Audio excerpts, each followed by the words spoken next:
ফসলে সেচ দেয়া নিয়ে বিপদে ঝালকাঠির কৃষকরা বলছেন, একদিকে অকেজো হয়ে গেছে প্রায় সবগুলো স্লুইস গেট, অন্যদিকে নাব্য সংকটে মরে যাচ্ছে খাল। ফলে ফসল আবাদে উভয় সংকটই এখন তাদের সঙ্গী। নিয়ন্ত্রণের মেশিন না থাকায় বর্ষায় জলাবদ্ধতা ও শুকনোয় পানির সংকটই এখন সঙ্গী।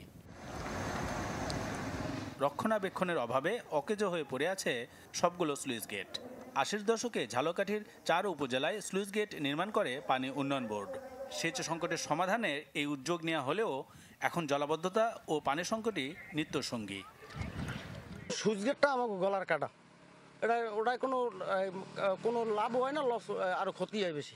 খাল কাটছে মাথায় ওই যে কফার দুইটা আটকে রয়েছে, পানিটা ঠিক মতো চলাচলতি হইতে পারতেছে না। উৎসবের খুশি হবে নগদে বেশি, কারণ ঘন্টায় ঘন্টায় আছে গিফট জেতার সুযোগ। স্থানীয়দের অভিযোগ, বেশিরভাগ স্লুইস গেট নির্মাণ করা হয়েছে অপ্রয়োজনীয় স্থানে, ফলে নাব্যতা হারাচ্ছে খাল।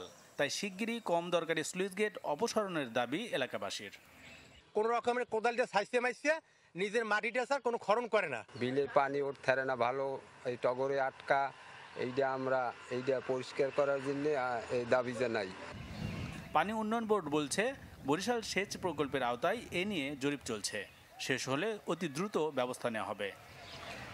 আমরা একটি প্রকল্প প্রস্তুত করে পরিকল্পনা কমিশনে প্রেরণ করেছি। প্রকল্পটি অনুমোদিত হলে জনগুরুত্বপূর্ণ যে স্ট্রাকচারগুলো আছে এগুলো পর্যায়ক্রমে মেরামত করা হবে এবং কৃষি ব্যবস্থার আরও উন্নয়ন হবে এবং আধুনিকায়ন হবে বলে আশা করছি। ৮০ দশকে ঝালকাঠির বিভিন্ন খালের ওপর ৩০০টি স্লুইস গেট নির্মাণ করা হয়, যার ২৮৪টি অকেজো হয়ে আছে। Desk report, channel 24।